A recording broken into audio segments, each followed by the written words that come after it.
Welcome to एग्जामिंग्स daily dose of English में आपका स्वागत है। आज के सेशन में हम कवर करेंगे cloze test and error detection. Cloze test clerk और जीडी में आने वाले बहुत ही इंपॉर्टेंट क्वेश्चन हैं। इवन ईपीएफओ, सीजीएसएल और मेंस के एग्जामिनेशन में ये भी देखने को कई बार मिले हैं। So let us not delay it and आज का सेशन स्टार्ट करते हैं। आज का जो पहला हमारा ये क्लोज टेस्ट है, ये क्लोज टेस्ट हमारे लास्ट टाइम के क्लोज टेस्ट का ही आगे का वर्जन है। सो अगर आपने वो क्लोज टेस्ट नहीं किया है तो हमारी पुरानी वीडियोस को देखिए।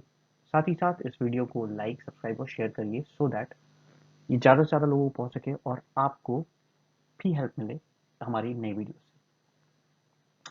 So let us start.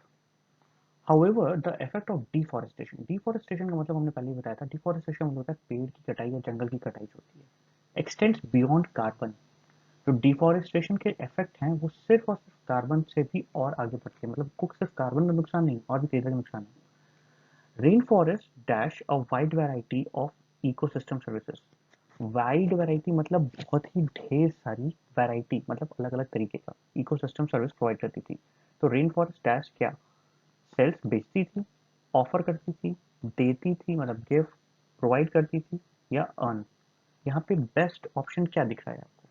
जो रेन फॉरेस्ट था दैट ऑफर अस, हमें ऑफर देता था बेस्ट, ढेर सारी वैरायटी का ऑफर देता था, ये चाहे वो, ठीक है, of the ecosystem services from regulating. जब इसमें ऑप्शन बता रहे कि किस किस चीज़ की ऑप्शन देता था, फ्रॉम रेगुलेटिंग रेनफॉल, मतलब वो हेल्प करता था रेनफॉल रेगुलेट करने में, जब ज़्यादा होनी चाहिए, कम होनी चाहिए, ठीक है।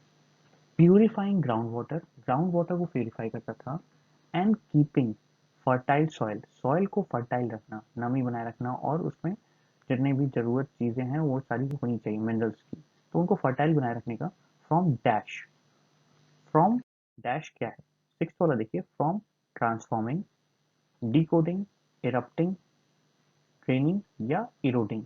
तो हमको जो सॉइल्स होते हैं, जब पानी यहाँ पे फॉरेस्ट लगा होता है, ठीक है, हम कहते हैं ना कि पानी से ये इसके सॉइल बढ़ेगा नहीं, तो क्या होता है, इरोजन नहीं होने पाएगा। तो यहाँ पे ऑप्शन ई वाला हो जाएगा कि keeps fertile soil from eroding, मतलब ये जो अच्छे सॉइल्स हैं उनको बहने से रोकता है।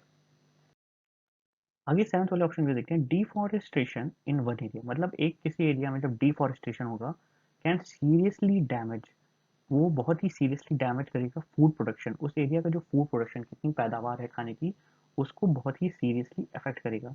And dash to clean water in the entire region, to क्या clean water in the entire region, तो यहाँ पानी की क्या, पानी की हैंडीनेस, एक्सेस मतलब ज़्यादा पानी, या पानी की availability, and availability to clean water, मतलब पानी साफ करने लायक नहीं। एक्सेस टू क्लीन वाटर ही हो सकता है, एक्सेस का मतलब होता है कि हमारी वहाँ पहुँच होना, तो मतलब उनके वजह से हमारा फूड प्रोडक्शन कम हो जाएगा, साथ ही साथ हम हमारा क्लीन वाटर के प्रति जो एक्सेस है, मतलब हम कितना क्लीन वाटर पा सकते हैं वो भी कम हो जाएगा। तो यहाँ का जो ऑप्शन है वो होगा डी ऑप्शन, ठीक है।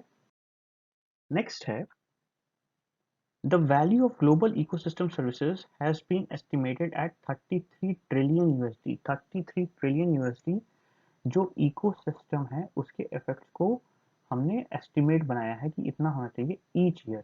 Almost half of the global GDP, मतलब जितना भी दुनिया में पैदावार हर चीज़ की होती है उसका हाफ सिर्फ और सिर्फ इकोसिस्टम पे डिपेंड करता है।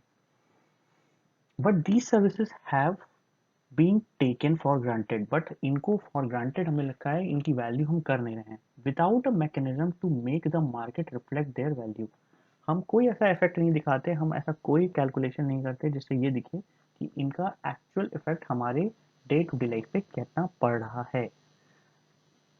Rain forest are also a home, rain forest जो होते हैं वो होम होते हैं, इज ऑल्सो अ होम, वो होम है और क्या है, and dash of income for huge number of people in Africa, बहुत ढेर सारे लोगों का बिगिनिंग है, उससे शुरुआत होती है उनकी इनकम की। सोर्स है इनकम का, फेज मतलब तरीका है इनकम का, रेफरेंस मतलब रेफरेंस से मिलता है इनकम, या मेजर उनकी इनकम नापने का तरीका है।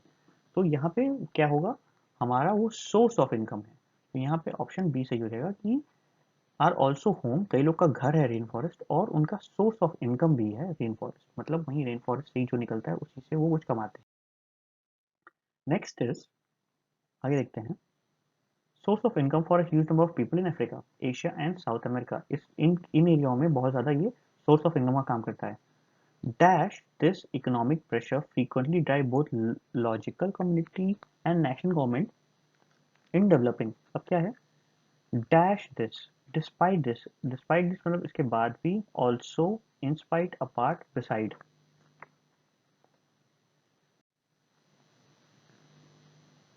इन सारी चीज़ों के बाद भी जो कह रहा है ना कि दिस इकोनॉमिक प्रेशर, जो इकोनॉमिक प्रेशर आता है फ्रीक्वेंटली, ठीक है, इन सारी चीज़ों के कारण क्यों प्रेशर आ रहा है, देखो पहले हमने पढ़ लिया है कि जीडीपी का बहुत ज़्यादा बड़ा रोल प्ले करते हैं ये, साथ ही साथ इनके इंपॉर्टेंस बता रहा है कि किन किन चीज़ों का ध्यान रखना है। तो इन सारी चीज़ों के होने के बाद भी, इकोनॉमिक प्रेशर होने के बाद भी, frequently drives both logical communities and national government, government को ये कहती है कि कुछ ऐसा रूल, मतलब ये ऐसी चीज़ें हैं जो गवर्नमेंट को मजबूर करती हैं कुछ रूल्स बनाने के लिए। तो क्या होगा यहाँ पे, despite this, in spite this, apart this, यहाँ होगा डिस्पाइट दिस, इन सारी चीज़ों के बाद भी, डिस्पाइट का मतलब होता है इन सारी चीज़ों के सिवा भी, हम कहते हैं ना कि इन सारी चीज़ों के सिवा भी ये ज़रूरी है कि ये टॉपिक भी आप करके जाइए तभी आपके नंबर आएंगे। तो उसी तरीके से despite of this economic pressure, इस इकोनॉमिक प्रेशर के होते हुए भी कुछ लॉजिकल कमिटीज और national government in the developing world, जो डेवलपिंग वर्ल्ड हैं, ठीक है, टू डैश दीज फॉरेस्ट, अब 10 देखते हैं, to dash these forest in way that are sustainable. तो वो कह रहे हैं कि इन सारे प्रेशर के होते हुए भी, इतनी इंपॉर्टेंस है उसकी, तब भी कुछ ऐसी कम्युनिटीज हैं और कुछ नेशनल गवर्नमेंट हैं डेवलपिंग कंट्रीज के, जो ये कह रहे हैं कि exploit these forest in a way are unsustainable, इन सारी इंपॉर्टेंस होते हुए भी वो ऐसा एक्सप्लॉयट कर रहे हैं कि फॉरेस्ट को नुकसान ज़्यादा हो रहा है। इकम्पस नेचर वर्क इम्प्रूव, तो यहाँ पे हम सबसे ज़्यादा इम्पोर्टेंट किस एक्सप्लॉयट को देख पा रहे हैं, यहाँ पे वो होगा एक्सप्लॉयट, कि हम एक्सप्लॉयट कर रहे हैं इन फॉरेस्ट को इतनी इंपॉर्टेंस होने के बाद भी, ठीक है, किस चीज़ के लिए, फ्यूल के लिए, टिम्बर के लिए, माइनिंग के लिए और एग्रीकल्चर लैंड के लिए, मतलब हमने काट दिया जंगल और एग्रीकल्चर लैंड के लिए यूज़ कर लिया, जबकि इस लैंड की बहुत ज़्यादा इंपॉर्टेंस है।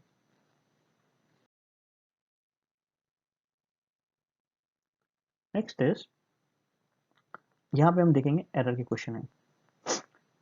Question is, one of the student of dash class will be selected to represent the school at junior science. तो पहले जैसे मैंने बताया कि सबसे पहले एक सरसरी निकाल उसको पढ़ के उसको समझो कि कहना क्या चाहता है, कि एक स्टूडेंट है, one of the student of class 9, 9 का क्लास का स्टूडेंट है, विल बी सिलेक्टेड चुना जाएगा, to represent the school at junior science, तो जूनियर साइंस में रिप्रेजेंट करने के लिए कोई एक बच्चा क्लास 9 से सेलेक्ट होगा।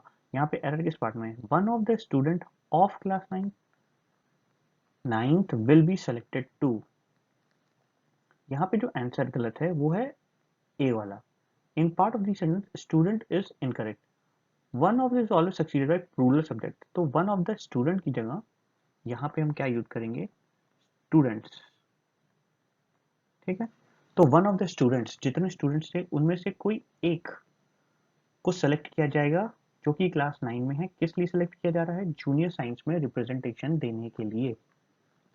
Next is, scenes from the film had to be censored before it was released, जो सीन है मूवी का, ठीक है, scene from the movie, movie का जो सीन है, has to be censored, censor देखा होगा आपने, सेंसर बोर्ड होते हैं जो मूवी को कहते हैं कि ये पार्ट मूवी में नहीं होना चाहिए, ये गलत है, ये सही है, कुछ ज़्यादा चीज़ें हैं जो सोसाइटी के लिए ठीक नहीं है, तो वो सेंसर का काम होता है, सेंसर बोर्ड का काम होता है। तो had to be censored, scenes कुछ ऐसे थे जो फिल्म में से काटे जाने थे, सेंसर करने थे, बिफोर इट वॉज रिलीज, उसके रिलीज होने से पहले। अब इसमें एरर बताइए कहाँ पे है, बिफोर इट वॉज रिलीज सही दिख रहा है क्या, had to be censored and scene from the film, scene from the film में कोई एरर हमको दिख नहीं रही है, तो कुल मिला के हमारी जो एरर है वो है सेंसर्ड की, ये वहाँ पे SENSORED होगा। देखो ये चीज़ बहुत इंपॉर्टेंट है कि कई बार हम इन चीज़ों पर नहीं ध्यान देते हैं, ये पहले भी मैंने बताया था कि स्पेलिंग का ध्यान देना बहुत ज़रूरी है, हर बार ज़रूरी नहीं कि ग्रामर की ही एरर आए, ठीक है। चलो इसके सिवा आपको कोई भी डाउट हो, कोई भी चीज़ें आपको पूछनी हो, आप कमेंट सेक्शन में पूछ सकते हो। चैनल को लाइक, सब्सक्राइब और शेयर करिए। साथ ही साथ हमको टेलीग्राम पे फॉलो करिए, सो दैट आपको लेटेस्ट अपडेट मिलती रहे।